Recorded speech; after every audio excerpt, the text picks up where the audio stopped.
ان اللہ لا یغفر ان یشرک بہ، بے شک اللہ اس گناہ کو تو کبھی معاف نہیں کرے گا کہ کوئی شخص اس حال میں اللہ کے حضور قیامت کے دن پیش ہوا کہ وہ دنیا میں شرک کرتا ہوا. دنیا میں معاف کر دے گا اگر کسی نے معافی مان لی، یہ آخرت کی بات ہو رہی ہے.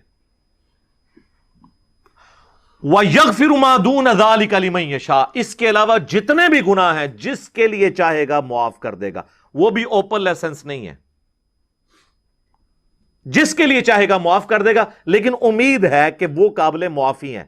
لیکن شرک ایسا گناہ ہے جو اللہ بھی معاف نہیں کرے گا. اب کوئی کہے کہ جی اللہ کی یہ قدرت کی نفی نہیں ہو جاتی، ان اللہ علی کل شیء قدیر ہے، تو اللہ یہ کیوں کہہ رہا ہے کہ میں شرک بھی معاف نہیں کروں گا؟ اللہ تو شرک معاف کر سکتا ہے، ہم یہ جملہ بھی نہیں بولیں گے کہ کر سکتا ہے. اس لیے لا تبدیل لکلمات اللہ، جو اللہ کی وعیدیں ہیں نا وہ اللہ کے فیصلے ہیں.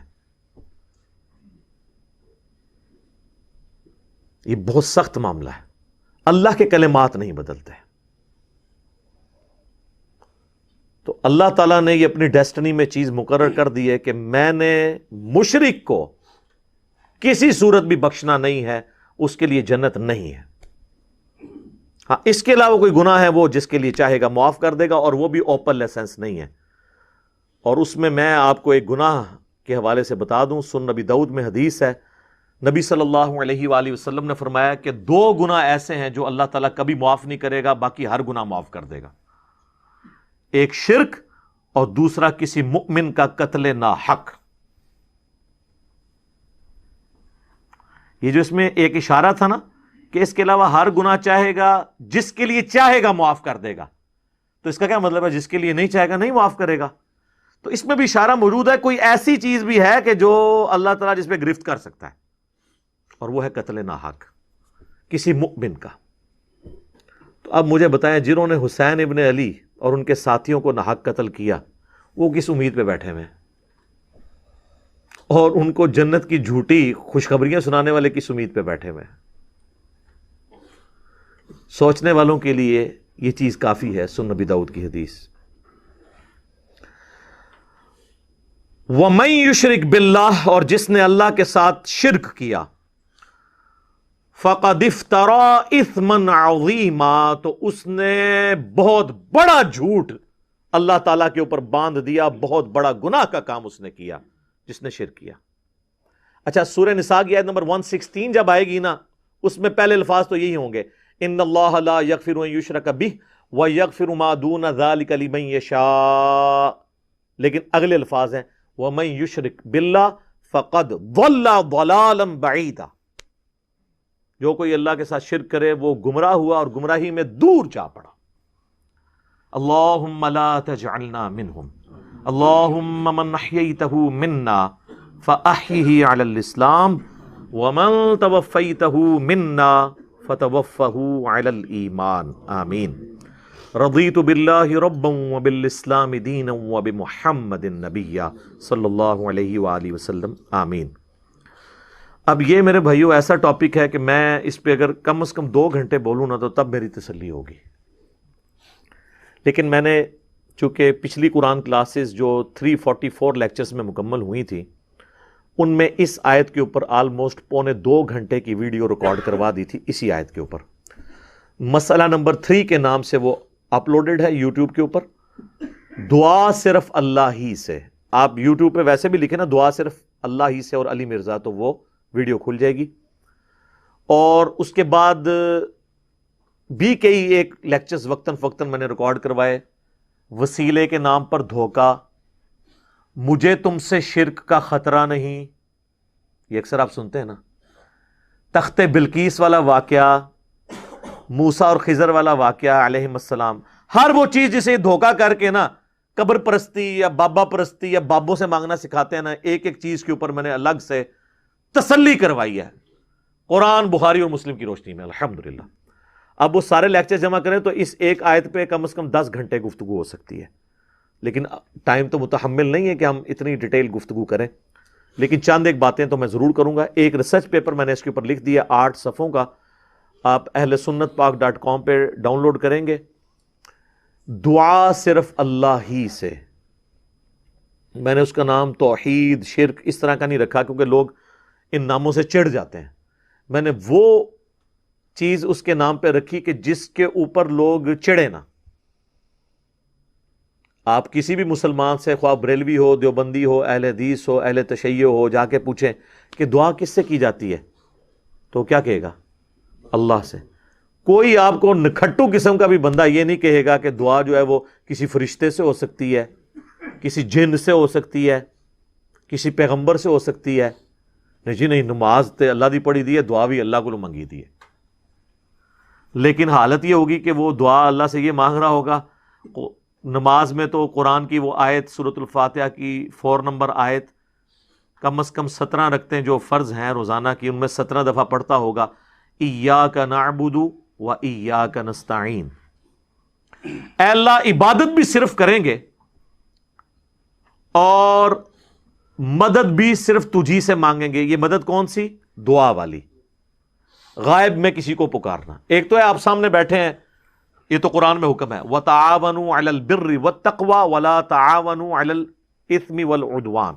نیکی اور پرہیزگاری کے کاموں میں ایک دوسرے کی مدد کرو، برائی میں مت کرو. یہ تو قرآن میں حکم ہے. میں آپ کو کہتا ہوں مجھے پانی پلا دیں، آپ مجھے پانی پلاتے ہیں، تو یہ قرآن میں حکم ہے کہ آپ نے اسباب اختیار کرنا ہے. لیکن آپ بغداد شریف میں، اجمیر شریف میں، اور وہاں بھی قبر میں دفن ہے، اور آپ مر چکے ہیں، آخرت کی زندگی میں زندہ ہیں، دنیا کی زندگی سے نکل چکے، اور میں آپ سے کہوں کہ پانی پلا دیں، وہی بات، وہی جملہ ایک فریم آف ریفرنس کے بدلنے سے شرک بن جائے گا، کیونکہ آپ غیر اللہ سے دعا مانگ رہے ہیں. ظاہری اسباب میں تو آپ کافر سے بھی مدد مانگ سکتے ہیں.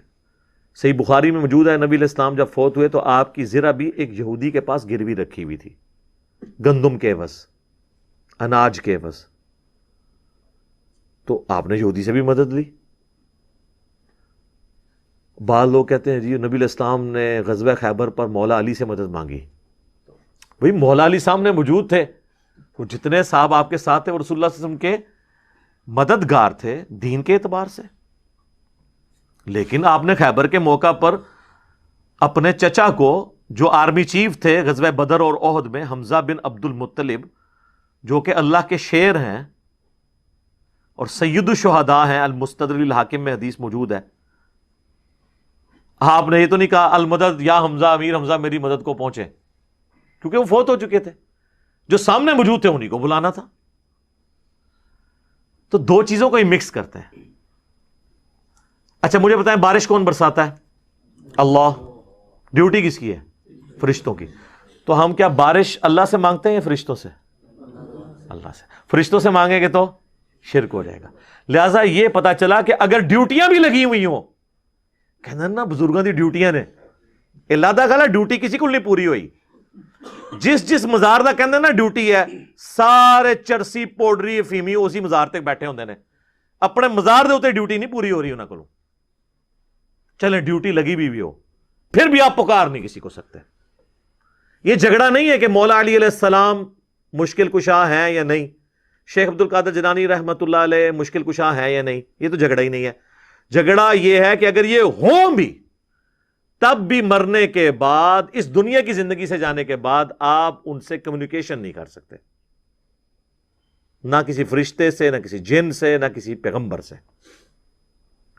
اور اگر آپ ظاہری اسباب کی بات کرتے ہیں تو سب سے بڑا مشکل کشا ظاہری اسباب میں اس کائنات میں انسانوں کے لیے سورج ہے. سورج ختم ہو جائے سارے انسان مر جائیں گے، چاہے کوئی بزرگ ہے یا غیر بزرگ ہے، چاہے مسلمان ہے یا کافر ہے، فارغ. سورج ختم، زمین اپنی نباتات نہیں پیدا کر سکتی فوٹو سنتھسس کے ذریعے جو کرتی ہے.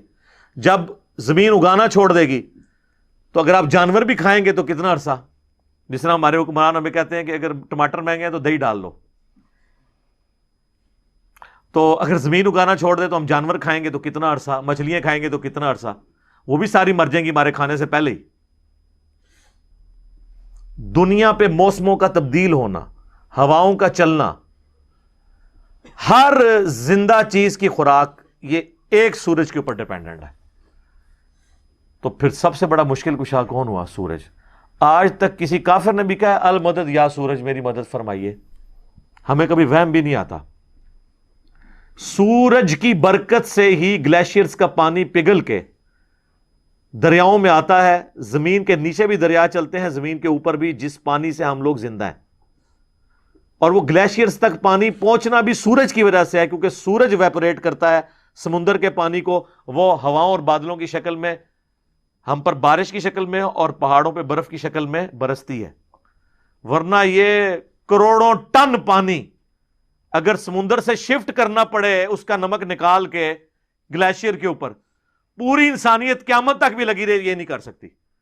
جو کہتے ہیں جی خود بخود ہو رہا ہے, اور جو کام کرنے سے نہ ہو وہ خود بخود کیسے ہو سکتا ہے جب تک آپ اس کے پیچھے ڈیوائن سورس نہ مان لیں. God is the only explanation of all the physical phenomena in this universe. خدا ہی وضاحت ہے اس کائنات میں ہونے والے ہر فزیکل فینامنا کے پیچھے, وہ ڈیوائن سورس ہے. ڈیوٹی لگائی ہوئی ہے. 15 ارب سال سے سورج چل رہا ہے, اس میں فیول کون ڈال رہا ہے؟ اسے کان سے پکڑ کے کون چلا رہا ہے؟ سورج کو خود بھی نہیں پتا کہ وہ کیا کر رہا ہوگا. لیکن سورج کو ہم کیا مشکل کشا مانتے ہیں؟ حالانکہ ساری مشکلیں ہماری وہی حل کر رہا ہے. ہم کہتے ہیں سبب ہے, پھر بھی نہیں پکارتے. اتنے بڑے سبب کو آپ پکار نہیں رہے تو بابے کدھر سے آ گئے؟ بابے تو خود آپ کے نذرانوں پہ چلتے ہیں. کھانا کھا لیں تو انہیں ٹوائلٹ کی ضرورت پڑ جاتی ہے.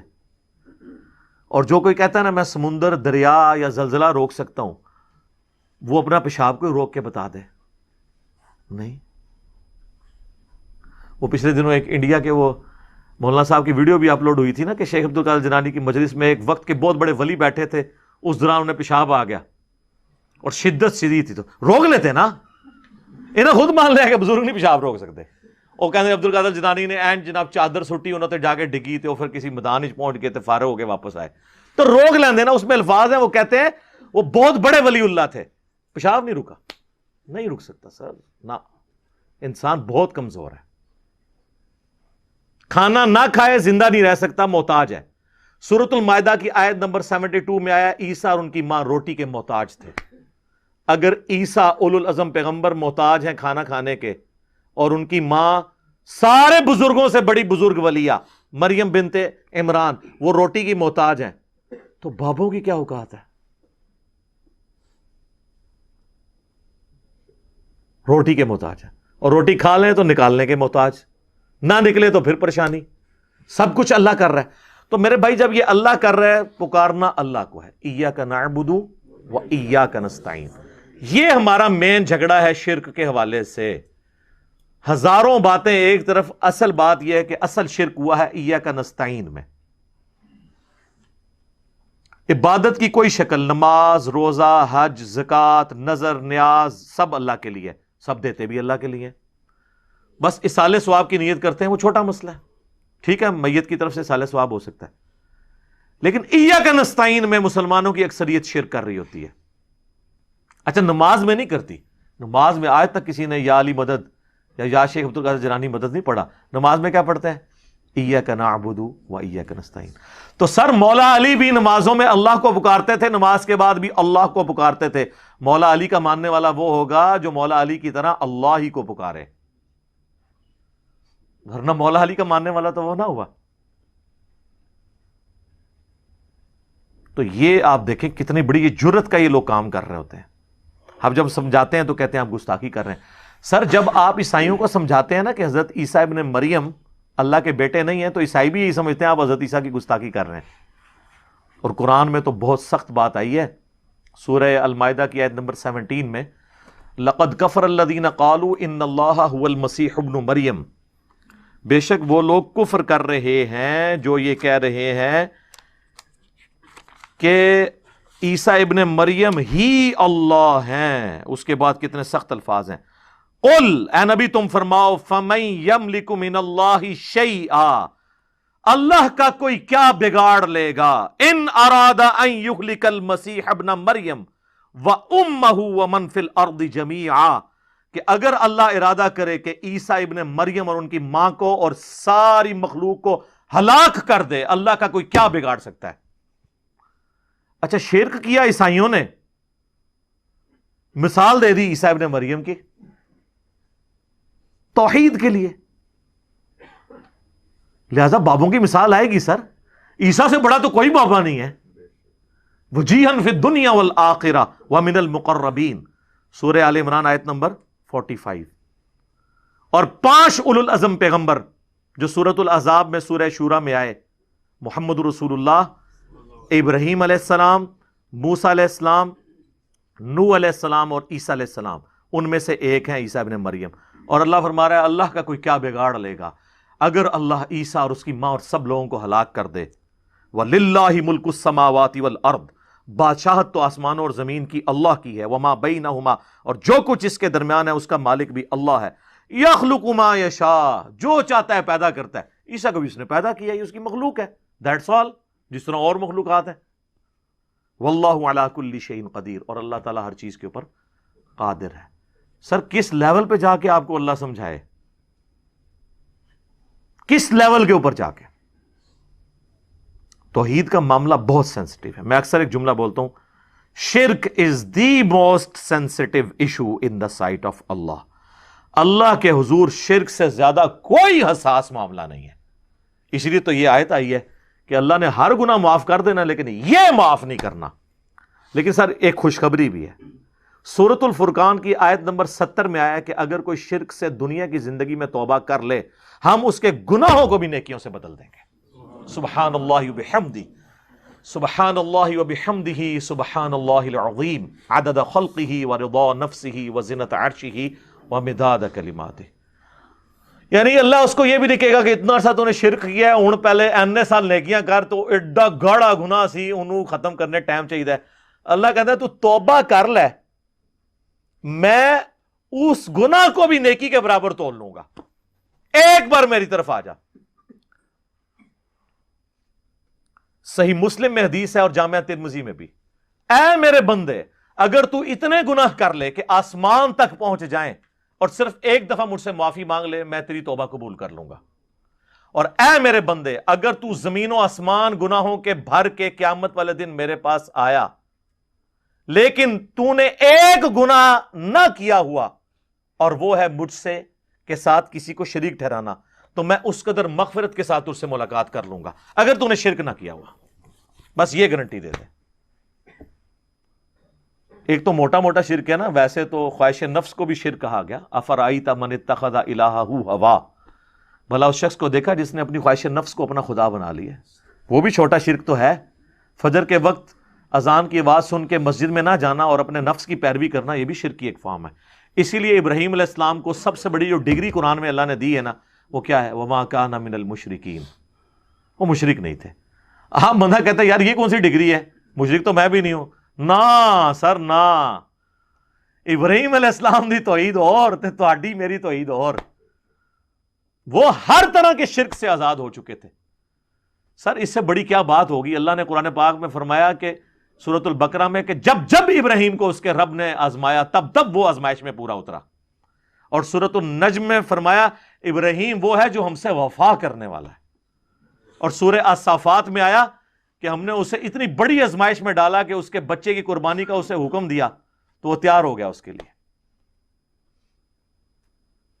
تو انہوں نے بیٹے کو بھی اللہ کے مقابلے پہ کھڑے نہیں ہونے دیا، اس لیے کہا گیا وما کان من المشرکین. یہ کوئی چھوٹی ڈگری نہیں، بہت بڑی ڈگری ہے.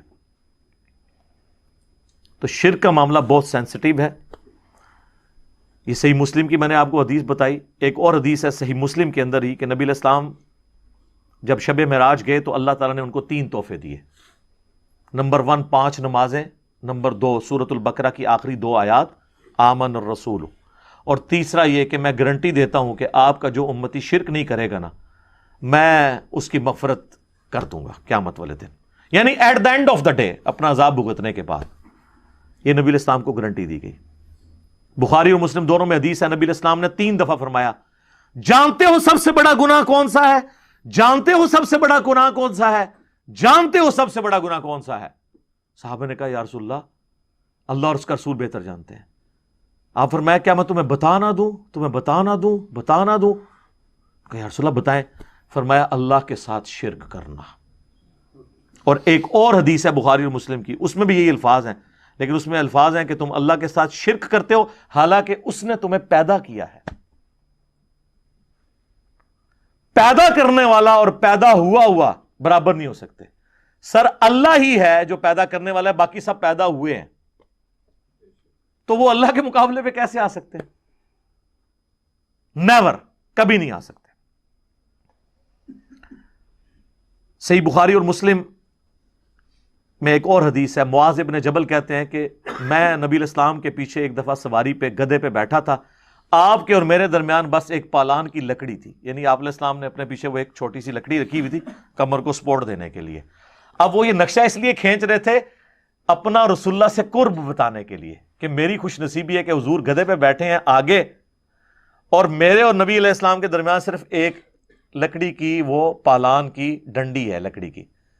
سر آپ ذرا خوش نصیبی کا لیول دیکھیں۔ اور نبی علیہ السلام سواری پہ مجھ سے ارشاد فرماتے ہیں معاذ، تو کہتے ہیں میں نے کہا یا رسول اللہ حاضر ہوں، حکم کیجئے۔ پھر حضور نے دوسری دفعہ کہا اے معاذ، پھر انہوں نے کہا یا رسول اللہ میں حاضر ہوں، تیسری دفعہ بھی اس طرح کہا۔ پھر حضور نے، یعنی یہ اس لیے آپ کرتے تھے کہ کسی کو اٹینٹیو کریں کہ میں آپ کو بہت بڑی بات کرنے لگوں۔ تو میں معاذ جانتے ہو کہ اللہ کا اپنے بندوں پہ کیا حق ہے؟ کہ رسول اللہ اور اس کا رسول بہتر جانتے ہیں۔ فرمایا کہ اللہ کا اپنے بندوں پہ یہ حق ہے کہ وہ صرف اسی کی عبادت کریں اور اس کے ساتھ کسی کو شریک نہ ٹھہرائیں۔ تو پھر نبی الاسلام خاموش ہو گئے، سواری تھوڑی آگے گئی، پھر آپ نے کہا معاذ کہ یا رسول اللہ حاضر، لبیک یا رسول اللہ، یہ الفاظ ہیں، یا رسول اللہ حاضر ہوں۔ پھر کہا معاذ لبیک یا رسول اللہ، 3 دفعہ۔ پھر جانتے ہو جو بندہ یہ کر لے کہ وہ شرک نہ کرے اور اللہ کی ہی عبادت کرے، اس بندے کا اپنے رب پہ کیا حق ہے؟ ہائے ہائے ہائے ہائے، بندے کا کیا حق ہو سکتا ہے؟ بندے کی کیا اوقات ہے؟ لیکن اللہ نے انسان کو یہ عزت دی ہے کہ جو شرک نہیں کرتا اور صرف اس کی بات کرتا ہے، وہ پھر اللہ پہ حق رکھتا ہے کہ ایسے بندے کو اللہ عذاب نہ دے اور قیامت والے دن بخش دے۔ یہ ہے اس بندے کا حق اپنے رب کے اوپر۔ اللہم اجعلنا منہم، آمین۔ اللہم انا نسألک جنت الفردوس مع النبیین والصدیقین والشہداء والصالحین، آمین۔ یہ اس بندے کا حق ہو جائے گا۔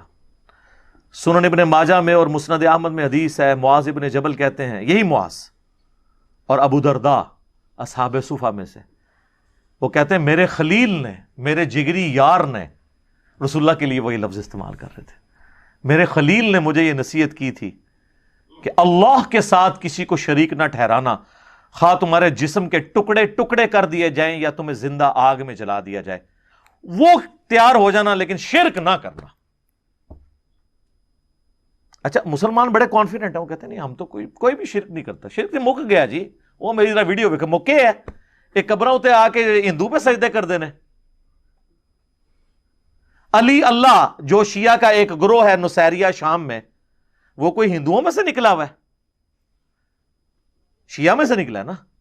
اور سنیوں میں سے جو فرقہ قادیانیوں کا نکلا ہے، یہ رسول اللہ کے ساتھ شرک نہیں کر رہے ہیں کہ انہوں نے ایک جھوٹی نبوت کلیم کر دی ہے؟ یہ کوئی آسمان سے تو نہیں نازل ہوئے، یہ پہلے حنفی تھا نا غلام احمد قادیانی دجال۔ تو اگر شرک ختم ہو چکا ہے تو یہ کہاں سے ٹپک پڑے ہیں؟ پھر تصوف میں حلولیہ جو اللہ کے لیے حلول کا عقیدہ رکھتے ہیں، کشف المحجوب میں علی بن عثمان حجویری نے خود لکھا ہے کہ وہ گمراہ لوگ ہیں جو کہتے ہیں اللہ ہمارے اندر آ جاتا ہے، تو یہ شرک کر رہے ہیں۔ تو شرک اگر ختم ہوا ہوتا تو یہ سب لوگ ویسے ہی لکھتے رہے۔ یہ بہت سینسٹیو معاملہ ہے۔ تو اس میں بنیادی بات وہی ہے، ایاک نعبد و ایاک نستعین۔ اچھا حالانکہ یہ اللہ سے مدد مانگنا بھی عبادت ہی ہے، لیکن رسول اللہ صلی اللہ علیہ وآلہ وسلم نے اور اللہ تعالیٰ نے اس کو الگ سے مینشن کیا ہے۔ اللہ نے تو کیا نا ایاک نعبد و ایاک نستعین، حالانکہ نعبدو میں دعا شامل تھی، لیکن اللہ کو پتا تھا زیادہ شرک اس میں ہونا ہے، اس لیے مزید اس کو نکھارتے ہوئے اللہ کر دیا کہ دعا بھی صرف اسی سے کرنی ہے۔ ہو سکتا ہے عبادت کی وجہ سے لوگ کہتے ہیں سیدھے اللہ دی نماز پڑھنے نا جی، جب ہم سمجھاتے ہیں کہ یار دعا بھی اللہ سے کرنی ہے تو کہتے ہیں نہیں ادھر جو حکم ہے عبادت ہے، لیکن اللہ نے اس کو علیحدہ کیا نستعین۔ اور جامعہ ترمذی میں حدیث ہے، نبی علیہ السلام نے فرمایا الدعاء هو العبادہ، دعا ہی عبادت ہے. یعنی عبادت کی اعلیٰ شکل کیا ہے؟ دعا. ایاک نستعین. پھر آپ نے کہا کہ اللہ بھی تو قرآن میں فرماتا ہے. نبی علیہ السلام نے اپنی بات کی دلیل میں قرآن کی آیت پڑھی سورہ المؤمن کی، جسے سورہ غافر بھی کہتے ہیں، آیت نمبر 60. ادعونی استجب لکم، اے میرے بندو مجھ سے مانگو میں تمہاری دعا کو قبول کروں گا. ان الذین یستکبرون عن عبادتی سیدخلون جہنم داخرین، اے میرے بندو مجھ سے مانگو میں تمہاری دعا قبول کروں گا، بے شک جو لوگ مجھ سے دعا کرنے میں تکبر کرتے ہیں اور مجھ سے نہیں مانگتے، میں انہیں ذلیل و خوار کر کے دوزخ میں داخل کروں گا. یعنی اللہ تعالیٰ فرما رہا ہے، ذکر ہوا کہ مجھ سے دعا کرو میں قبول کروں گا، اور اسی آیت میں کہہ دیا کہ جو میری عبادت سے تکبر کرتے ہیں انہیں میں ذلیل و خوار کروں گا. یعنی دعا کو خود عبادت کہا اللہ نے، اور رسول اللہ صلی اللہ علیہ وسلم نے اس کو مزید ایکسپلین کر دیا اپنی اس حدیث سے، الدعاء هو العبادہ، اور ساتھ یہ آیت پڑھ دی. اب آپ کو کس طرح اور سمجھائیں کہ نبی علیہ السلام کس طرح کھول کھول کے باتوں کو ارشاد فرمایا کرتے تھے. ایک تو وہ آیت ہے سورۃ الانعام کی آیت نمبر 88، جس میں اللہ تعالی نے آلموسٹ بائی نیم 18 انبیاء کے نام، ایگزیکٹلی 18 انبیاء کے نام ذکر کیے ہیں. قرآن میں انبیاء کرام کے ناموں کا سب سے بڑا گلدستہ جو ہے نا وہ سورۃ الانعام کی وہ آیت ہے 88 نمبر، اور اس کے ساتھ ایڈجسنٹ. تو 88 آیت میں جا کر 18 انبیاء کا بائی نیم ذکر کر کے آخر میں اللہ تعالیٰ نے اپنا فتویٰ سنایا ہے، وَلَوْ أَشْرَكُوا لَحَبِطَ عَنْهُمْ مَا كَانُوا يَعْمَلُونَ، اگر یہ بھی شرک کرتے ہوتے تو ہم ان کے بھی سارے اعمال برباد کر دیتے. اس سے زیادہ آپ کا رب، میرا رب آپ کو کیسے سمجھائے کہ شرک is the most sensitive issue in the sight of Allah. اچھا، اور دوسری آیت جو اسپیسیفکلی ہمارے محبوب صلی اللہ علیہ وآلہ وسلم کے لیے آئی، سورہ الزمر کی آیت نمبر 65، وَلَقَدْ أُوحِيَ إِلَيْكَ وَإِلَى الَّذِينَ مِن قَبْلِكَ لَإِنْ أَشْرَكْتَ لَيَحْبَطَنَّ عَمَلُكَ وَلَتَكُونَنَّ مِنَ الْخَاسِرِينَ. اے نبی تم فرماؤ میری طرف بھی اور مجھ سے پہلے تمام انبیاء کی طرف یہ ایک کانٹے کی بات وہی کی گئی تھی کہ بالفرض اگر تم نے بھی شرک کیا تمہارے اعمال بھی سارے برباد کر دیے جائیں گے اور تم خسارہ پانے والوں میں سے ہو جاؤ گے. سارے انبیاء، اور ظاہر ہے کہ انبیاء کے ذریعے امتوں کو بھی. اور پھر سر جس شان سے عیسیٰ ابن مریم کا خطبہ آیا نا جی سورہ المائدہ کی آیت نمبر 72 میں، چونکہ اس وقت انسانیت میں سب سے بڑا شرک بت پرستی کے نام پہ نہیں ہے، ایک پیغمبر کے نام پہ کھڑا ہوا ہے. یار بت پرست تو اس وقت دنیا میں ہارڈلی 80-90 کروڑ ہوں گے، وہ بھی آہستہ آہستہ سیکولر ہی ہو گئے ہیں، لیکن 2.25 ارب کرسچنز شرک کر رہے ہیں ایک پیغمبر کے نام کے اوپر. اس میں پیغمبر کا کوئی قصور نہیں ہے، جیزس کرائسٹ نے کبھی ان کو شرک تعلیم نہیں کیا. تو اللہ تعالیٰ نے کرسچنز کو سمجھانے کے لیے اور عیسیٰ ابن مریم کی صفائی کے لیے، ان کی طرف سے صفائی پیش کرنے کے لیے قرآن حکیم میں سورۃ المائدہ کی آیت نمبر 72 میں ارشاد فرمایا، لَقَدْ كَفَرَ الَّذِينَ قَالُوا إِنَّ اللَّهَ هُوَ الْمَسِيحُ ابْنُ مریم، بے شک وہ لوگ کھلا کفر کر رہے ہیں جو کہتے ہیں کہ اللہ ہی عیسیٰ ابن مریم ہے. نعوذ باللہ. یہ پروٹیسٹنٹ کا یہ عقیدہ ہے کہ اللہ عیسیٰ کی شکل میں دنیا میں اتر آئے. آگے چل کر 73 نمبر آیت میں اللہ تعالیٰ نے کیتھولک کی بھی نفی کی ہے، لَقَدْ كَفَرَ الَّذِينَ قَالُوا إِنَّ اللَّهَ ثَالِثُ ثَلَاثَةٍ، بے شک وہ بھی کھلا کفر کر رہے ہیں جو کہہ رہے ہیں 3 خداؤں میں سے ایک ہے اللہ، یعنی گاڈ دا ہولی فادر، اور جبرائیل دا ہولی گوسٹ، اور عیسیٰ ابن مریم دا ہولی سن. نبی علیہ السلام کے مبارک زمانے میں حضرت مریم کو ٹرینٹی میں شامل کیا گیا تھا. آج کی جو عیسائیت ہے اس میں حضرت مریم کو نکال کے حضرت جبرائیل کو ڈال دیا انہوں نے. بہرحال اللہ نے کہا یہ کفر ہے. وہ جو 72 نمبر آیت ہے نا، لَقَدْ كَفَرَ الَّذِينَ قَالُوا إِنَّ اللَّهَ هُوَ الْمَسِيحُ ابْنُ مریم، اس میں اللہ تعالیٰ نے اس کے بعد ہی اسی آیت میں فرمایا وَقَالَ الْمَسِيحُ، جبکہ عیسیٰ مسیح تو کہا کرتے تھے یا بنی اسرائیل، اے اولاد یعقوب، اسرائیل علیہ السلام کی اولاد، اعبدوا اللہ ربی و ربکم، عبادت کرو اس رب کی جو میرا بھی رب ہے اور تمہارا بھی رب ہے۔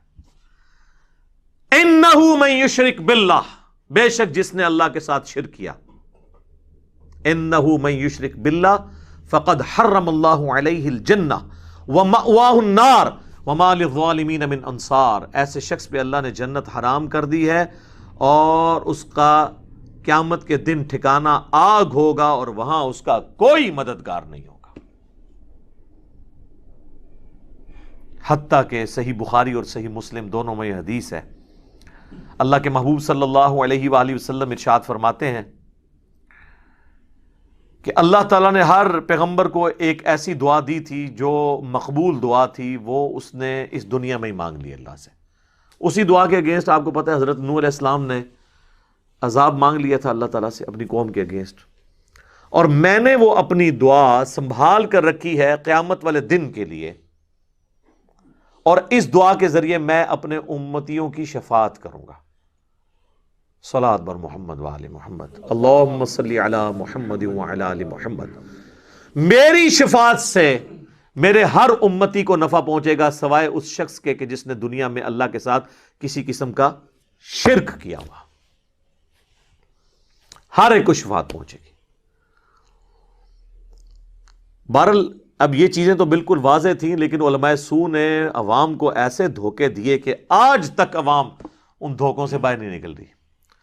کبھی وسیلہ اور توسل کے نام کے اوپر، جس کی جائز صورتیں بہت ساری ہیں، استعانت کا مسئلہ غیر اللہ کو مدد کے لیے پکارنا ثابت کیا، کبھی بہانہ کیا عطائی کا اور ذاتی کا، کبھی فرق ڈالا مستقل بذات کا اور غیر مستقل بذات کا، یہ سب کہانیاں ڈالی جو میں نے وقتاً فوقتاً مختلف ویڈیوز کے اندر کور کی ہیں، اور یہ ریسرچ پیپر آپ پڑھ لیں گے تو آپ کو بہت کچھ انشاءاللہ تعالی پتہ چل جائے گا اس حوالے سے۔ اسی لیے میں کہتا ہوں کہ قرآن حکیم کا وہی معنی معتبر ہے جو پہلی دفعہ کوئی غیر مسلم پڑھ کے اس کا معنی لے، مسلمان کا پڑھا ہوا معتبر نہیں ہوگا، ورنہ میرے بھائیوں ہزاروں مفسرین ہیں جو قرآن کی تفسیریں لکھ کے مر گئے ہیں، ان کی اپنی تو ہی ٹھیک نہیں ہوئی ہے کیونکہ مکھی پہ مکھی مارتے رہے، اپنے بزرگوں سے سنا اسی طریقے سے آگے ٹریول کیا۔ آپ ایمانداری سے مجھے بتائیں، آج میں اگر کسی گورے کے سامنے یہ سٹیٹمنٹ رکھوں ایاک نعبد و ایاک نستعین، اے اللہ ہم تیری ہی عبادت کرتے ہیں، تیری ہی عبادت کریں گے، کیونکہ مضارع کا صیغہ ہے، تجھ سے مدد مانگتے ہیں تجھی سے مدد مانگیں گے، یعنی دعا، تجھ سے دعا کرتے ہیں تجھی سے کریں گے، اور آپ اس کو کہیں کہ اس سے کسی بابے کو پکارنا کیا ثابت ہوتا ہے، تو وہ بھی آپ کو کہے گا یار یہ تو بالکل واضح ہے کہ تیری ہی، تو اس کے بعد تو کوئی اور دوسرے کی نفی ہو جائے گی۔ لیکن آپ پاکستان کی کروڑوں عوام کو منوا کے بتائیں، قرآن کے پہلے صفحے کا ٹیسٹ پاس کرنے کے لیے تیار نہیں ہے، اور ایسے ایسے بہانے آپ کے سامنے رکھیں گے جو کسی کے دماغ میں بھی نہیں آئیں گے، اور اسی لیے پھر وہ آپ کو کہ قرآن ڈائریکٹ نہیں پڑھنا چاہیے، بندہ گمراہ ہو جاتا ہے۔ ظاہر ہے تو قرآن کیا کہ یہ کتابیں گمراہی ہے، نعوذ باللہ، یہ تو عقیدہ ہی کفر ہے۔ اگر ہم کسی کافر کو کہیں کہ یہ لو یہ کتاب لے لو، گمراہ بھی ہو سکتے ہو ہدایت بھی پا سکتے ہو، تو وہ کہے گا یار اپنے پاس رکھو، لیکن قرآن تو کہتا ہے سورہ البقرہ 185 ھدی للناس وبینات من الہدی والفرقان، پوری انسانیت کے لیے ہدایت ہے اور روشن دلائل ہے، حق اور باطل میں تمیز کرنے والی کتاب الفرقان ہے۔ وہ جو آیا یدل بہ کثیرا ویہدی بہ کثیرا، وہ تو بات ہی کچھ اور تھی۔ وہ اللہ نے فرمایا جو اہل ایمان ہے، جو بات ماننے والے ہیں، وہ قرآن پر عمل کر کے ہدایت پا لیتے ہیں، اور جو نہیں ماننے والے وہ اس پہ اعتراض نکالتے ہیں کہ اللہ نے اس کے اندر جو ہے وہ سورۃ العنکبوت میں کیوں مثال بیان کی ہے مکڑی کی، اور مکھی کی سورۃ الحج میں کیوں بیان کی۔ تو اللہ فرماتا ہے ہم تو اس بات سے حیا محسوس نہیں کرتے کہ ہم مچھر کی مثال بیان کریں یا اس سے کسی حقیر چیز کی، ہمارا مقصد بات سمجھانا ہے، اور جو اہل حق ہیں وہ اس کو قبول کرتے ہیں، اور جو بال کی کھال اتارنے والے ہیں وہ اس کے ذریعے سے اور بدکتے ہیں، چونکہ انہوں نے بات ماننی نہیں اس لیے گمراہ ہوتے ہیں۔ وما يضل به الا الفاسقین۔ اب میں آپ کو ٹائم تھوڑا ہی رہ گیا، 4 واقعات ایسے بتاتا ہوں اپنی زندگی میں توحید کے حوالے سے. باتیں تو کرنے کو بہت ہیں، میں اگلی بھی پوری کلاس اس پہ کر سکتا ہوں، لیکن وہ پھر بہت لمبا ہو جائے گا ٹاپک. بہرحال یہ آلموسٹ 2010 کی بات ہے، جب ہم نے نئی نئی اکیڈمی بنائی. اس وقت تو ہم چند ایک لوگ ہی تھے، اور کبھی کبھار کوئی ہمارے دوستوں میں سے کسی کو پکڑ کے بھی لے آتا تھا کہ جی ان کے ساتھ آپ علمی کوئی مجادلہ کر لیں، جسے مناظرہ کہتے ہیں علماء. تو وہ ایک دفعہ ایک بھائی ایک شیعہ ذاکر کو لے کے آ گئے اور موضوع طے پایا یا علی مدد کے اوپر.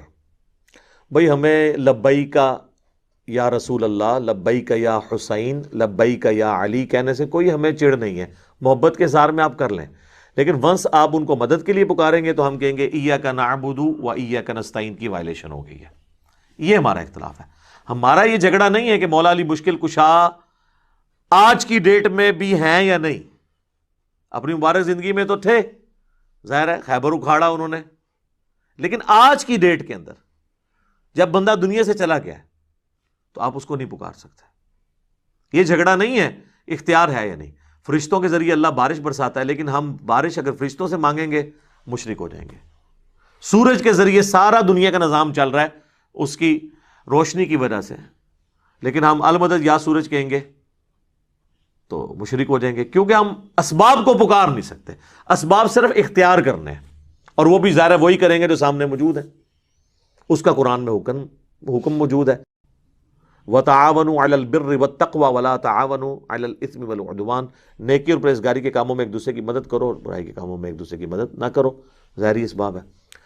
بہرحال وہی رٹے رٹائے ان کے وہ جو ہوتے ہیں لیم ایکسکیوزز، وہ آلریڈی ہم نے ریسرچ پیپر کے اندر ڈالے ہوئے. تو وہ آئے تو وہ کہتے ہیں جی غیر اللہ سے مدد مانگنا آپ کس طرح شرک کہتے ہیں. میں نے کہا ہم کہتے ہیں غیر اللہ سے مدد جو سامنے ہے آپ لے سکتے ہیں، نہ ہم غیر اللہ کو پکارنے کو شرک کہتے ہیں، نہ ہم یہ کہتے ہیں کہ کوئی شخص دور سے نہیں سن سکتا، اللہ چاہے تو سنا سکتا ہے. حضرت سلیمان علیہ السلام کو کیڑی کی آواز سنوا دی تھی، ہمیں تو کوئی حرج نہیں ہے. یہ جھگڑا نہیں ہے کہ دور سے کوئی سن نہیں سکتا یا کسی کو یا کہہ کے پکار نہیں سکتے. نماز میں ہم پڑھتے ہیں السلام علیکہ ایھا النبی، بخاری مسلم میں حدیث ہے، جب تم یہ پڑھو گے السلام علینا وعلی عباد اللہ الصالحین، تو اللہ تعالیٰ زمین و اسمان میں ہر نیک بندہ تک تمہارا سلام پہنچا دے گا. یا رسول اللہ کہہ کے کوئی سلام بھی پڑھتا رہے، اللہ پہنچا دیتا ہے.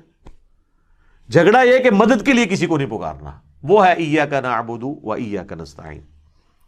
کہتا ہے جی قرآن میں لکھا ہے کہ غیر اللہ سے مدد مانگے. میں نے کہا کہاں لکھا ہے؟ کہتا ہے واستعینوا بالصبر والصلاۃ. میں نے کہا یہ تو تم نے کبھی مانگی نہیں ہوگی خود بھی. اس کا مطلب ہے المدد یا نماز، المدد یا صبر. سوچ میں پڑ گیا. میں نے کہا اگلا حصہ پڑھو، ان اللہ مع الصابرین، بے شک اللہ صبر کرنے والوں کے ساتھ ہے.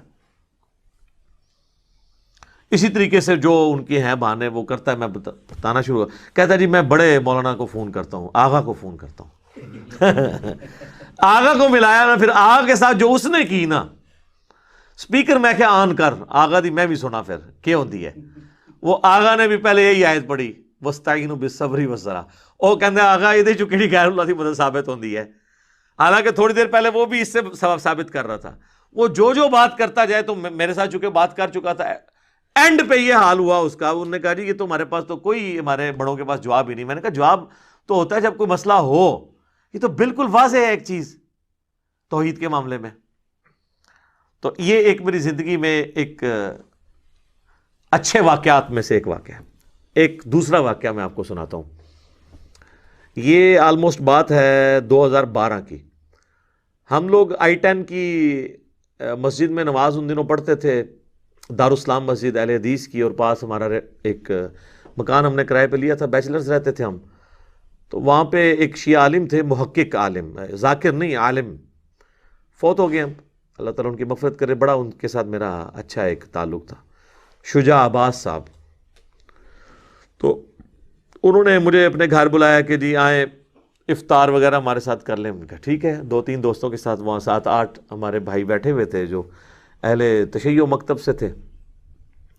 تو کہنے لگے انجینئر صاحب آپ بڑی مدلل گفتگو کرتے ہیں، اور توحید کے معاملے میں آپ کے ساتھ ایگری کرتا ہوں، میں بھی صرف اللہ ہی کو پکارتا ہوں، لیکن آپ یہ نہ کہا کریں کہ یا علی مدد شرک ہے. آپ یہ کہا کریں کہ یہ بھی جائز ہے لیکن بہتر ہے کہ اللہ کو پکارا جائے. میں نے کہا یار توحید کے اوپر تو کمپرومائز نہیں ہو سکتا. حسین ابن علی نے گردن کٹائی ہے تو توحید کے لیے. ہمارے محبوب صلی اللہ علیہ وآلہ وسلم نے اگر تکلیف اٹھائی ہیں اور سارے نبیوں نے وہ توحید کو اسٹیبلش کرنے کے لیے. تو میں نے کہا یہ واضح ہے ایاک نعبد و ایاک نستعین. تو کہتے ہیں جی اس میں تو ہے کہ تیری عبادت کرتے ہیں تجھی سے مدد مانگتے ہیں, یہ تو نہیں ہے کہ کسی اور سے نہیں مانگتے. دیکھیں ایک پڑھے لکھے بندے کو زیب دیتا ہے کہ جب تجھ سے ہی کا یہ مطلب. میں نے خیر for the sake of argument میں نے کہا ایگری کرتا ہوں آپ کے ساتھ. میں نے کہا میرے بھائی قرآن لے کے آئیں,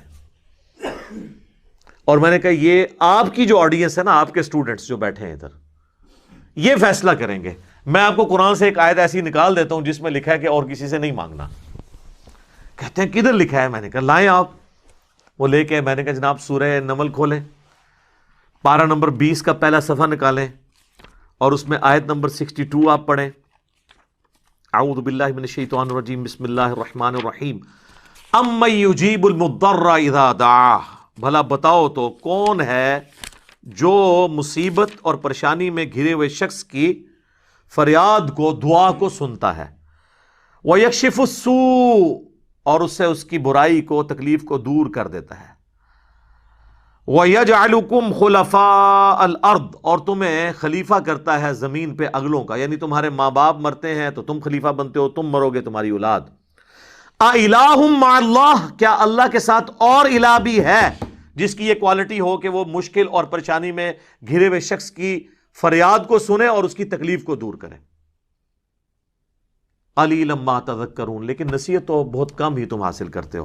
تو میں نے کہا کہ اللہ تعالیٰ نے اس میں فرما دیا ہے کہ اللہ کے سوا اگر کسی اور ہستی کے بارے میں تمہارا عقیدہ ہے نا کہ وہ تمہاری تکلیف دور کرتی ہے اور دعا کو سنتی ہے, تو گویا وہ الہ ہے تمہارا دوسرا جعلی الہ تم نے بنایا ہوا ہے.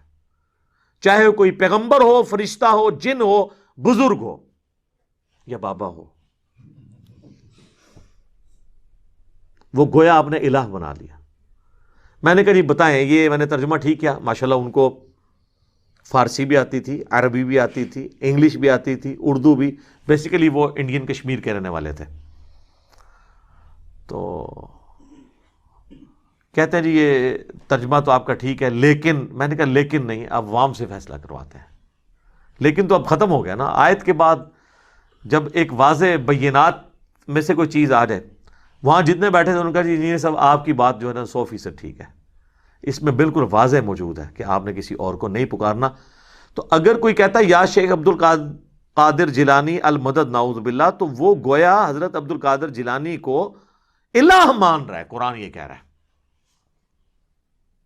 ہاں المدد کے بغیر کہتا رہے قیامت تک کہتا رہے, کوئی نہیں سننی کسی نے, نہ کسی نے جواب دینا ہے. سورۃ الاحقاف میں آیا کہ جن ہستیوں کو تم پکار رہے ہو نا, نہ تو وہ تمہاری آواز سنتے ہیں, الٹا قیامت والے دن تمہارے دشمن بن جائیں گے. اور اس طرح کا ٹاپک قرآن پاک میں کئی جگہ ہے. تو ٹھیک ہے آپ لگے رہے, کوئی فرق نہیں پڑنا. المدد نہ بولیں. ویسے آپ جتنے مرضی نعرے لگانے ہیں, جس کے مرضی لگائیں, وہ آپ مجھے بھی پکارتے رہے دنیا میں کہیں بیٹھ کے, مجھے بھی نہیں پتہ چلنا, نہ آپ کو میں نے کوئی جواب دینا ہے. لیکن جیسے ہی آپ کہیں گے نا المدد, میری فریاد رسی کو پہنچے, میری تکلیف دور کر دیں, سر پھر یہ معاملہ شرک میں چلا جائے گا. خواہ کسی مرے ہوئے کو پکاریں, خواہ کسی ایسے زندہ کو پکاریں جسے آپ سامنے دیکھ نہیں رہے یا اس سے کمیونیکیٹ نہیں کر رہے. ایک تو آپ فون پہ کمیونیکیٹ کر لیں, وہ پھر اسباب میں آ جائے گا, وہ بالکل ٹھیک ہو جائے گا. ایک تیسرا واقعہ آپ کو سناتے ہیں. یہ بات ہے 2012 ہی کی. ہمارے آفس میں ایک کولیگ تھے, ہم دوسرے کسی آفس میں گئے تو ہم دونوں, تو وہاں پہ ایک دعوت اسلامی کے بھائی تھے, وہاں پہ امامت کرواتے تھے. تو انہوں نے دیکھا ہمیں جب سنت کے مطابق رفع الیدین سے نماز پڑھتے ہوئے, تو انہوں نے کہا یہ نجدی کی طرح ہیں, یہ کون سے نجدی ہیں جو ہمارے پیچھے نماز پڑھتے ہیں.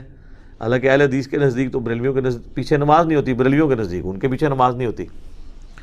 تو اسی وجہ سے ان کے دل میں ہمارے لیے نرم گوشہ پیدا ہوا. کرتے کرتے انہوں نے ہمیں اپنے گھر دعوت پہ بلا لیا, اور ہم نے موقع غنیمت جانا. ان دنوں ہمیں شوق تھا کہ چلیں لوگوں سے بات کریں. تو گئے تو اسی نیت سے کہ ان کو توحید کی بات کریں گے. اس نے آگے سے جال حق نکال لی مفتی احمد یار خان نعیمی صاحب کی, جو ہم نے 1994 میں پڑھی ہوئی تھی. اس جال حق میں جتنے شیطانی وسوسے ہیں نا توحید کے خلاف, ان سب کا جواب اس پمفلٹ دعا صرف اللہ ہی سے میں موجود ہے. اچھا, وہ جناب گفتگو ہوتے ہوتے کہتا جی قرآن سے کوئی ایسی آیت بتائیں جس میں اللہ تعالیٰ نے نبیوں سے مانگنے کو منع کیا ہو. میں نے کہا جی موجود ہے. کہتا جی کدھر؟ میں نے کہا سورۃ المائدہ کی آیت نمبر 75. مل مسیح ابن مریم الا رسول، عیسیٰ ابن مریم تو نہیں تھے مگر ایک رسول ہی. قد خلت من قبلہ الرسل، اور ان سے پہلے بھی کئی رسول گزرے ہیں. وَأُمُّهُ صِدِّیقَہ، اور ان کی ماں سچی عورت تھی. بیٹا اولو العزم پیغمبر، 5 پیغمبروں میں سے محمد رسول اللہ، ابراہیم خلیل اللہ، موسیٰ کلیم اللہ، اور نوح صفی اللہ، اور عیسیٰ روح اللہ. یہ 5 اولو العزم پیغمبر ہیں جو سورہ الشورى اور سورۃ الاحزاب میں اللہ نے بتائے ہیں. کوئی پیغمبر ان کے لیول کا نہیں ہے. ان میں سے ایک عیسیٰ ابن مریم ہے. اولو العزم پیغمبر، اور ماں اولیاء کی سردار، پیغمبر کی ماں. کون سا ولی اس کا مقابلہ کر سکتا ہے؟ جس کو اللہ تعالیٰ نے چن لیا، آل عمران کو، ان کے نام پہ صورت ہے. ان کے والدہ نے منت مانی تھی نا کہ مجھے ایک بیٹا ملے تو ہیکل سلمانی، ٹیمپل آف سلیمان کی خدمت کے لیے میں اسے وہاں کے لیے وقف کر دوں گی، وہ مجاور ہوگا وہاں کا، اور وہ درگاہ چلائے گا. درگاہ یعنی یہ وہ پیری مریدی والی درگاہ نہیں، توحید والی. جس طرح ہماری بھی یہ دار ارکم ہے، ہم اسے اکیڈمی بھی کہتے ہیں، اور یہ ہماری خانقاہ بھی ہے جہاں پہ ہم توحید کی دعوت پیش کرتے ہیں. تو لیکن وہ بیٹی پیدا ہوئی. اللہ نے کہا کہ کوئی بیٹا بھی اس بیٹی جیسا نہیں ہوگا جو ہم نے تجھے بیٹی دی ہے. کیوں کہ اس سے آگے اولاد کو ہم، اور حضرت مریم خود جان والوں کے لیے نشانی بنی ہے، کیونکہ وہ بغیر خاوند کے ان کو اولاد ہوئی ہے. اس حوالے سے حضرت مریم خود بھی ایک پوری انسانیت کے لیے نشانی ہے اللہ کی. پیغمبر نہیں تھی لیکن بہت بڑی اللہ کی نشانی ہے. یہ 3 ہی بندے ہیں، حضرت آدم، سیدہ مریم اور عیسیٰ ابن مریم، جن کے ساتھ یہ یونیک کیس ہے. آدم کے نہ ماں نہ باپ، اور حضرت مریم کو بغیر خاوند کے اولاد، اور حضرت عیسیٰ علیہ السلام کی ماں تھی، باپ کوئی نہیں تھا. اس حوالے سے ان تینوں کی کوئی اور آپ مثال نہیں پیش کر سکتے. تو دونوں آگے اللہ فرماتا ہے کان یاکلان الطعام، دونوں کھانا کھانے کے محتاج تھے. میں نے کہا دیکھ لو، اللہ تعالیٰ کہہ رہا ہے وہ بھی محتاج تھے. اور کس کے؟ روٹی کے. اب آپ نے کہنا ہے پیغمبر روٹی کا محتاج ہو گیا، پھر روٹی کا مرتبہ زیادہ ہو گیا. یہی کہانیاں کرا دینا. اچھا جی، وہ اگر چڑیا اڑ سکتی ہے تو بزرگ کیوں نہیں اڑ سکتے؟ تو اڑے نا یار، دکھائیں اڑ کے. تو اگلی بات ہے کہ بزرگوں کے ماننے والے تو چڑیا سے افضل ہے نا، اشرف المخلوقات ہے نا، تو ماننے والے کو اڑ کے دکھا دے تو ہم کہہ دیں گے ٹھیک ہے، ورنہ آپ چڑیا سے بھی گئے گزرے، چڑیا اڑ سکتی ہے. یار چڑیا کو اللہ نے کیپیبلٹی دی ہے، انسان کو نہیں دی ہے. اس سے افضلیت غیر افضلیت کا کیا فرق پڑتا ہے؟ تو اللہ فرماتا ہے روٹی کھانے کے محتاج سے. انظر کیف نبین لهم الآیات، تم دیکھو ہم اپنی آیات کس طرح کھول کر بیان کرتے ہیں. ثم انظر، پھر تم ان کی طرف دیکھو، انا یؤفکون، یہ کہاں گرے جاتے ہیں. اللہ فرماتا ہے اس سے زیادہ میں کیسے سمجھاؤں کہ روٹی کا محتاج کوئی ہو اور اس کو یہ مشکل کشا بنائے بیٹھے ہیں. دیکھو ہم آیات کھول کے بیان کرتے ہیں اور ان کا گیر الٹا ہی لگا ہوا ہے. اگلی بات، قل اتعبدون من دون اللہ، اے نبی ان کرسچن سے کہو اللہ کو چھوڑ کر عیسیٰ اور ان کی ماں، ان کو تم ان کی عبادت کر رہے ہو. ما لا یملک لکم ضرا ولا نفعا، جو نہ مالک ہیں تمہارے کسی نقصان کے نہ کسی نفع کے. میں نے کہا دیکھ لو یہاں پہ آ گیا. کہتا تو ہم تو نبی الاسلام کی یا بزرگوں کی عبادت نہیں کرتے، یہاں تو آیا تھا عبادت کرتے ہو ایسے کی. تو عیسائیوں کو اللہ نے اس لیے کہا ہے کہ وہ عبادت کرتے تھے. ہم تو نبی الاسلام کو اللہ کا بندہ مانتے ہیں اور نماز میں عبدہ و رسول پڑھتے ہیں. میں نے کہا نا، پرانیاں گلاں، پرانے بہانے، پرانے بزرگ. اگے پڑھ، ما لا یملک لکم ضرا ولا نفعا، عیسیٰ اور ان کی ماں نہ تمہارے کسی نفع کے مالک ہے نہ نقصان کے. میں نے کہا عبادت کرنا چھوڑ، نہ کر عبادت. اللہ تو یہ کہہ رہا ہے کہ عیسیٰ مشکل کشا ہے ہی نہیں، ان کی ماں ہے ہی نہیں، نہ وہ کسی کو نفع دے سکتے ہیں نہ نقصان. ساتھ ہی چپ کر گیا وہ بندہ. کیوں کہ جال حق میں صرف پہلے وسوسے کا جواب تھا، دوسرے کا ان کے پاس بھی نہیں تھا. اس لیے اس نے بڑے کانفیڈنس سے جواب دے دیا کہ میں فوراً کہا. اور میں پہلے ہی سوچ رہا تھا کہ جب میں آیت پڑھوں گا تو آگے یہ کہے گا سر مجھ سے زیادہ کون بریلویت جانتا ہے، 31 سال تھوڑا شرک پھیلایا ہم نے. لیکن آپ دیکھ لیں حضرت عمر 6ویں نمبر پہ آئے ہیں، یعنی مسلمان ہوئے 6 سال بعد 40ویں نمبر پہ ترقی کر کے دوسرے نمبر پہ پہنچ گئے. تو 6 سال تک مسلمان نہیں ہوئے، لیکن جب بات سمجھ آئی ہے نا پھر جناب آپ دیکھ لیں، پھر انہوں نے لحاظ نہیں کیا کسی کا. تو میں نے کہا دیکھ، ایک تو یہ مسئلہ حل ہوا، اور دوسرا دیکھ تجھے یہ پٹی پڑھائی گئی تھی کہ بت من دون اللہ ہوتے ہیں، اور اولیاء اللہ اور انبیاء کو ہم من دون اللہ نہیں کہہ سکتے. تو دیکھ یہاں پہ اللہ نے عیسیٰ اور ان کی ماں کو بھی کہا ہے قل اتعبدون من دون اللہ، اللہ کو چھوڑ کر یہ ہستیاں. تو من دون اللہ پیغمبر بھی ہو سکتے ہیں جب کہ ان کو اللہ کے مقابلے پر کھڑا کیا جائے. اچھا اس میں پیغمبروں کا قصور نہیں ہے، ویسے ہم بھی مانتے ہیں کہ وہ اللہ کی پارٹی ہیں، حزب اللہ ہیں پیغمبر، اور جو شیاطین ہیں وہ اور ان کے فالورز وہ حزب الشیطان ہیں، ان معنوں میں وہ اللہ کی پارٹی ہیں. لیکن جب توحید کا معاملہ آئے گا نا، پھر جو پیغمبر بھی سامنے کھڑا کیا جائے گا نا، تو پھر اللہ تعالیٰ اس چیز کا بھی لحاظ نہیں کرے گا. اور سورۃ المائدہ کی آپ آیت نمبر 17 میں دیکھیں نا، اللہ تعالیٰ فرماتا ہے لقد کفر الذین قالوا ان اللہ هو المسیح ابن مریم، بے شک وہ کفر کر رہے ہیں جو کہہ رہے ہیں کہ عیسیٰ ابن مریم ہی اللہ ہیں. قل فمن یملک من اللہ شیئا، اے نبی تم فرماؤ کہ اللہ کا کوئی کیا بگاڑ لے گا. ان اراد ان یہلک المسیح ابن مریم، اگر اللہ ہلاک کر دے عیسیٰ ابن مریم کو، وَأُمُّهُ اور اس کی ماں کو، وَمَن فِي الْأَرْضِ جَمِيعًا اور جتنے زمین میں آباد ہیں سب کو موت دے دے. موت بھی نہیں، موت پھر بھی تھوڑا سوفسٹیکیٹڈ لفظ تھا، ہلاک کر دے. یعنی تم کہہ رہے ہو عیسیٰ اللہ ہے، تو اللہ چاہے تو عیسیٰ کو ہلاک کر دے. اچھا غصہ عیسائیوں پہ ہے اور ذکر کس کا ہو رہا ہے؟ تو وہ مولانا اسحاق رحمہ اللہ کی بات مجھے یاد آئی، وہ اکثر کہتے تھے او پائی جدو توحید بیان کران گے گستاخی آپ ہی ہو جاتی ہے آٹومیٹیکلی. جدو توحید بیان ہوئے گی، جب توحید بیان ہوگی تو گستاخی آٹومیٹیکلی ہو جائے گی. یہاں پہ دیکھ لیں اللہ نے توحید بیان کی ہے اور ان کے زوم میں گستاخی آٹومیٹیکلی ہو گئی ہے. غصہ تھا عیسائیوں پر، اللہ نے کہہ دیا اگر اللہ عیسیٰ کو ہلاک کر دے، اس کی ماں کو، سب کو، اللہ کا کوئی کیا بگاڑ سکتا ہے، اس کا فیصلہ ہے.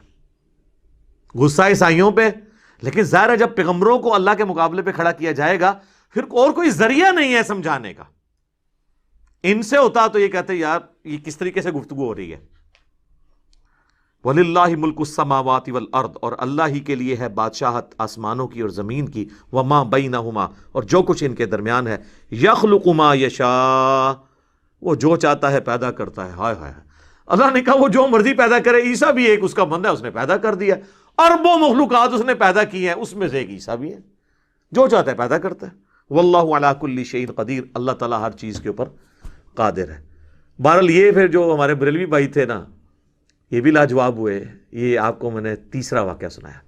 چوتھا سنیں. 2017 کی بات ہے، انڈیا سے ہماری اکیڈمی میں فون آیا. ان دنوں ہمارے عثمان بھائی فون سنتے تھے، سارے کام اکیلے یہ کر رہے ہوتے تھے. تو انہوں نے مجھے بتایا جی اس طرح انڈیا سے ایک فون آیا ہے ایک مفتی صاحب کا، اور وہ منظر الاسلام بریلی میں جو اعلیٰ حضرت کا مزار کے اوپر مدرسہ بنا ہے، جس کے نام سے دنیا میں بریلویت پھیلی. جس طرح 1867 میں دیوبند مدرسہ بنا، یہ 1896 میں بنا منظر الاسلام بریلی. تو وہاں سے کال آئی ہے ایک عالم دین کی، اور وہ کہتے ہیں جی میں نے علی بھائی سے بات کرنی ہے، وہ میرے محسن ہے، اور میں عموماً کوشش کرتا تھا کہ آخری درجے تک فون نہ ہی سنوں. لیکن یہ جب انہوں نے کہا نہیں بریلی سے ہے اور عالم ہے اور بات کرنا چاہتے ہیں، عالم ہیں، مفتی ہیں، میں نے کہا جی کرائیں بات. انہوں نے خیر ان کو ٹائم دے دیا اگلے دن کا. تو میں عثمان بھائی کے محلے میں جا کے میں نے عشاء کی نماز ان کے ساتھ پڑھی. عشاء کی نماز کے بعد فون آ گیا ان کا. اتنی دعائیں دے رہے تھے وہ، اور کہتے ہیں کہ میں یعنی سینکڑوں اسٹوڈنٹس کا استاد ہوں، اور میں مدرسے میں پڑھاتا رہا ہوں، اور میں نے منزل اسلام سے ڈگری لی ہوئی ہے. آپ کے ایک مفلٹ نے مجھے مسلمان کر دیا صحیح معنوں میں. میں نے کہا کون سا؟ کہتے ہیں دعا صرف اللہ ہی سے. میں نے کہا یہ آپ نے؟ کہتے ہیں وہ آپ کا میں نے کلپ ایک سنا تھا، اس میں آپ کہہ رہے تھے کہ یہ آپ پڑھیں، تو میں نے ڈاؤن لوڈ کر کے اسے پڑھا، تو مجھے پتا چلا کہ سب سے بڑے شرک کے نمبردار ہی دنیا میں عام ہے. عالم ہو کر کہتا ہے کہ میں نے پھر اکتفا نہیں کیا. کہتا ہے میں نے 30-35 علماء کو اپنے گھر کھانے پہ بلایا. اور کہا کہ ایک ضروری بات ڈسکس کرنی ہے. ان کے سامنے میں نے پمفلٹ شروع سے لے کے آخر تک پڑھ دیا, جس طرح کہ حضرت جعفر طیار نے نجاشی کے دربار میں سورہ مریم پڑھ کے تو توحید بیان کی تھی. اب یہ پمفلٹ جب کو پورا سن لے, 8 صفحے ہی ہیں, تو جتنی چلاکیاں ان کے بڑوں نے ان کو سکھائی ہوئی تھی اور اس طرح ہی مان رہے سن جی میں وڈے مندر ہے, وہ ساری ختم ہو گئی. کہتے جب پمفلٹ ختم ہوا میں نے کہا جی کوئی کوشچن کسی بندے کا توحید کے حوالے سے, غیر اللہ سے استعانت کے مسئلے میں, تو سارے علماء نے اپنا سر پھینک لیا. انہوں نے کہا یہ جو کچھ اس نے لکھا ہے نا, اس بات کا کوئی جواب ممکن نہیں ہے. تو انہوں نے کہا یار پھر ہمیں, تو وہ کہنے لگے پھر یہ اعلیٰ حضرت کو بات کیوں نہیں سمجھ آئی. ہائے ہائے ہائے سبحان اللہ. ابو جہل ابو الحکم کہا جاتا تھا, نبی علیہ السلام کی بات اسے سمجھ نہیں آئی ہے. ابو جہل تو ہم اسے کہتے ہیں نا بعد میں کہ وہ جہالت کے باپ, ورنہ وہ سب سے بڑا حکیم تھا.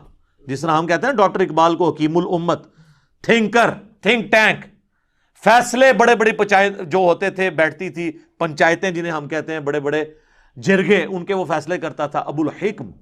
ابو جہل اس لیے کہا گیا کہ یار اس کو نہیں بات سمجھ, اتنا سیانہ بنتا تھا. اور اس کے غلام سمیہ اور یاسر, عمار ابن یاسر کے ماں باپ, ان کو بات سمجھ آ گئی. یہ تو اللہ کے فیصلے. تو کہتا میں نے کہا یار اعلیٰ حضرت کو چھوڑو, سورہ التوبہ کی آیت نمبر 115 ہے کہ اللہ تعالیٰ اس وقت تک موت نہیں دیتا جب تک کہ ایک دفعہ حق واضح نہ کر دے. ہر شخص کی زندگی میں یہ موقع آنا ہے, تو تم پہ آئے تم قبول کرو. تو وہ لاجواب تو ہو گئے, لیکن آئے بائیں شائع کرنا شروع ہو گئے. انہوں نے کہا یار اگر ہم یہ کریں گے تو یہ تو ہمیں یہاں سے نکال دیں گے, اور ہمارا تو ہمیں کون مسجد میں رکھے گا, اہل حدیث کے پاس جائیں گے وہ بھی ہمیں قبول نہیں کریں گے. سب سے بڑا مسئلہ یہی ہے. اچھا خیر, وہ بڑا کہہ رہا تھا کہ یہ بہت زبردست چیز ہے اور ہم یہاں پہ دعوت کا کام کر رہے ہیں. مجھے صرف ایک کوشچن کا آنسر نہیں مل رہا تھا کہ بھئی اس کو کیسے ہدایت مل گئی. میں نے کہا یار تم بھی تو مولوی تھے, تم نے اپنی نوکری کی فکر نہیں کی ہے. کہنے لگا جی میں تو نوکری کرتا نہیں ہوں, میرا تو فرنیچر کا بزنس ہے. ہاں, تو اس لیے مجھے آخرت کی فکر اپنی تھی. اگر میں بھی مسجد یا کا وہ والا ہوتا, وہ والنٹیئرلی پڑھاتا تھا بچوں کو, تو کہتا ہے میں اس سے کماتا نہیں ہوں, میرا اپنا بزنس ہے, میں اس سے کھاتا پیتا ہوں, مجھے کوئی پرواہ نہیں, کوئی مجھے مدرسے سے نکال دے تو میری روٹی تو نہیں بند ہونی. تو وہ جو میں بار بار کہتا ہوں نا, میری روٹی دین کے ساتھ نہیں جڑی ہوئی, میں دین سے کو بیچ کر اپنے لیے 1 روپیہ کمانا بھی حرام سمجھتا ہوں. کیوں کہ جب روٹی دین کے ساتھ جڑ جائے گی پھر آپ کو کوئی حق بات نہیں بتائے گا, کیونکہ اسے فکر پڑ جائے گی کہ میرے ساتھ کیا بننا ہے.